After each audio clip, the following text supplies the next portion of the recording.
Iya, yang diputuskan oleh KPU, ya kan? Bisa aja berubah di MK. Yang menang jadi kalah, yang kalah jadi bisa menang. Gitu? Bisa. Yang udah di KPU diputuskan bisa menang, bisa kalah di MK. Tapi kalau ada perkara, diproses dulu pembuktian. Harus ada putusan resmi. Harus ada putusan resmi. Okay. Jadi tunggu dulu saya bilang. Halo, Assalamualaikum warahmatullahi wabarakatuh. Apa kabar sahabat Hendris? Semoga sahabat Hendris dimanapun berada tetap sehat, tetap semangat. Seperti biasa sahabat Hendris, welcome back to my YouTube channel Hendris Media. Sahabat Hendris, nah barusan ada video FYP di TikTok, video podcastnya Profesor Jimli Asidiki dengan Deddy Corbuzier perihal deklarasi yang judulnya situ deklarasi di GBK. Yang all in itu harus dengerin nih gitu ya. Ini penjelasan Profesor Dr. Jimli Asidiki. Saya pikir itu video mungkin video lama atau video kapan gitu ya. Kemudian ditayangkan ulang di TikTok. Karena kita harus cross check dulu ya. Karena banyak di TikTok itu video-video pendek, mungkin video-video lama yang ditayangkan kembali atau cuma dipotong-potong gitu ya.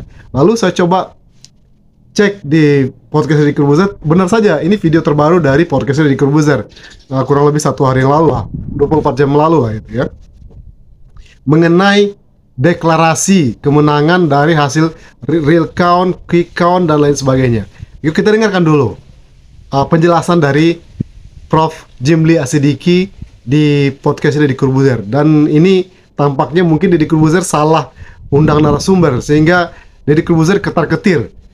Karena tidak langsung, karena dia juga ngikutin deklarasi Prabowo Gibran di GBK beberapa waktu yang lalu. Benar nggak sama Indonesia? Ini bukan berita hoax, tapi benar ya.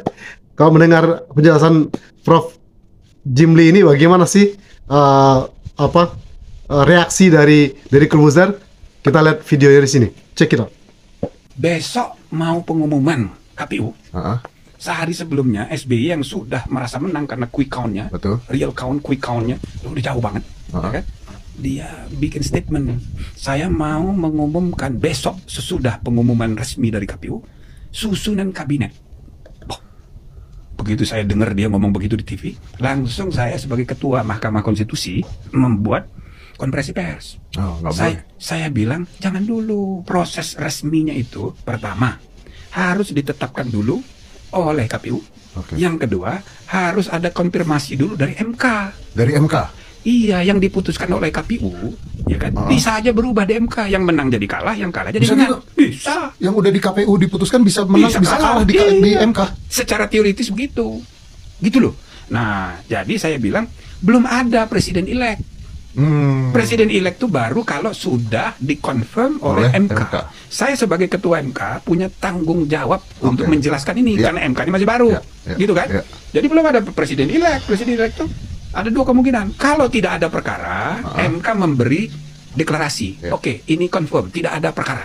Berarti keputusan dari KPU yang kemarin sudah final dan mengikat. Tapi kalau ada perkara, diproses dulu pembuktian. Harus ada putusan resmi. Jadi tunggu dulu saya bilang, jangan dulu ngumumin kabinet. Nah, yang kedua, yang menyusun kabinet itu adalah presiden yang dilantik. Ya, ini belum dilantik. Ini belum dilantik. Pelantikan baru tanggal 20 Oktober. Kalau tanggal 18 Oktober ada bom meledak, bisa berubah tuh. Itu gedung MPR hancur, lalu presiden yang sedang bekerja, ya kan? Dia membuat deklarasi keadaan bahaya, perpanjangan, keadaan darurat, nggak jadi pelantikan besoknya. Kita dengarkan juga yang hak angket, penjelasan hak angket singkat, hak angket dari Prof. Jimli di sini. Artinya dilakukan oleh Pak Jokowi atau Pak Prabowo dan sebagainya dalam hal ini tidak melanggar undang-undang. Ya tergantung mereka pemeriksaan dia, kita nggak usah simpulkan.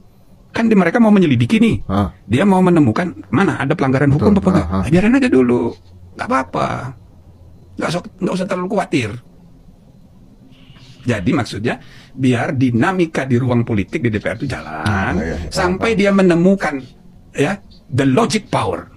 Akhirnya itu akal sehat itu akan menuntun orang pada kebenaran. Kalau ini kan ilusi-ilusi, kebencian, kemarahan, itu kan tidak rasional semua. Itu kira-kira. Kalau buat saya sih, saya berpikir gini, ketika ada sebuah pertandingan di mana semua pesertanya curang, maka tidak ada kecurangan. Itu lagi itu.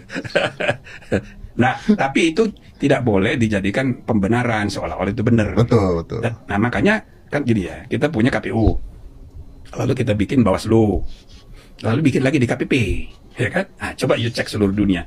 Tidak ada negara dimanapun di dunia yang menyelenggarakan pemilu itu sampai 3 lembaga. Cuma kita. Biasanya itu hanya Electoral Commission saja, penyelenggara. Tapi kita merasa tidak puas. Kita perlu membuat badan pengawas pemilu supaya KPU ini diawasi. Namanya Bawaslu. Sudah itu kita bikin lagi lembaga yang mengawasi dua-duanya. Namanya DKPP. Penegakan Kode Etik Penyelenggara Pemilu.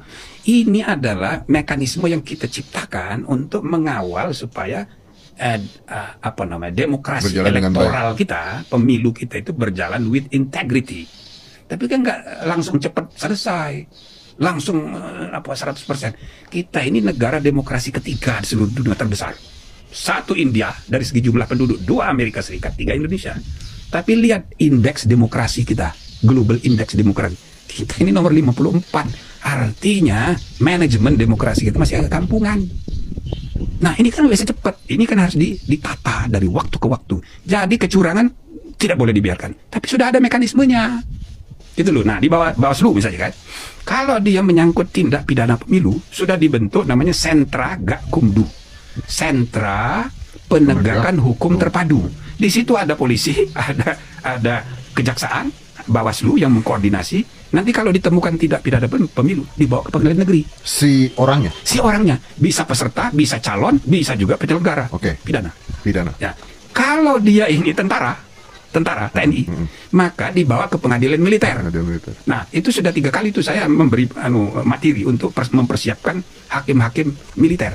Maksudnya supaya TNI jangan ikut-ikutan urusan pemilu. Tapi kalau dia ikut-ikutan lalu terbukti melakukan tindak pidana, kena dia di pengadilan militer. Tuh, 2. Yang ketiga, kalau misalnya penyelenggara pemilu ataupun peserta ataupun voters, ya kan, kandidat terlibat di dalam pelanggaran hukum yang sifatnya administratif, nah pengadilannya di Bawaslu namanya. Kalau tidak puas di Bawaslu, bawa ke pengadilan tinggi TUN. Jadi sudah lengkap ini mekanisme kalau hukum pemilu ini. Nah terakhir, kalau masalahnya itu timbul dalam soal hasil, siapa yang menang, siapa yang kalah, siapa suaranya dapat berapa, dan kursinya itu didudukin oleh siapa, itu bisa diubah dengan putusan MK. Nah gitu loh. Jadi sudah lengkap mekanismenya ini. Nah, sebetulnya ngapain lagi pakai angket, Prof? Tapi ya sudahlah, nggak usah kita halangi ya.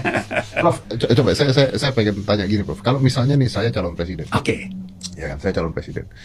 Terus ketua kemenangan saya curang. Atau ya bayar orang lah, apalah, pokoknya gitulah, caranya gimana lah, nggak tahu. Tapi saya sudah dinyatakan menang oleh KPU. Apakah saya dibatalkan atau dia yang ditangkap? Ya dia ditangkap. Kalau soal hasil itu kan di MK. Dia pidana. Dia pidana. Pidana itu tanggung jawab individual. Saya urusannya MK. Urusannya soal hasil itu MK. Oh, oke. Kalau pidana. Nah itu Sobat Hendris. Jadi sebenarnya Deddy Corbuzier tahu perihal deklarasi sebelum disahkannya di KPU, tapi kok tetap dilakukan gitu ya. Kita lihat bagaimana ekspresi Deddy Corbuzier mengetahui tentang deklarasi ini. Apakah ketar-ketir? Apakah acting mengiyakan tapi walaupun dia tahu gitu ya. Dan kemudian juga mengenai hak angket. Hak angket dijelaskan panjang lebar oleh Prof. Jimli Asidiki, ya.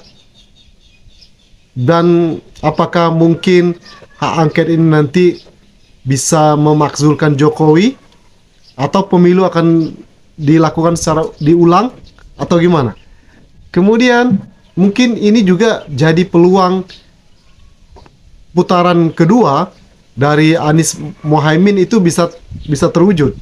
Kalau nanti keputusan KPU ternyata berbeda, yang menang bisa kalah, yang kalah bisa menang, kemudian nanti di MK lagi akan dilakukan uji materi hasil dari KPU, kita nggak tahu ya kan, we will see ya. Dan penjelasan hak angketnya juga gamblang banget dari Prof. Jimli Asidiki, kita banyak belajar di sini. Dan di situ Deddy Corbuzier kelihatan tampak bodohnya gitu ya. Sempat dia sendiri mengaku dia merasa bodoh gitu dalam pembahasan tersebut. Oke. Jadi ini mungkin salah narasumber gitu ya. Tapi yang kemarin seperti netizen katakan, undang dong yang dirty vote. Mungkin kalau dengarkan para pakar ahli tata negara dari Dirty Vote, Deddy Corbuzier akan tampak akan bingung sekali gitu ya. Apakah akan lebih ketakutir dari ini? Kita lihat saja sama Iris ya. Oke, itu sama Iris video kali ini. Thank you for your attention. Don't forget to subscribe, like, comment, and share. See you in the next video. Wassalamualaikum warahmatullahi wabarakatuh. Bye bye.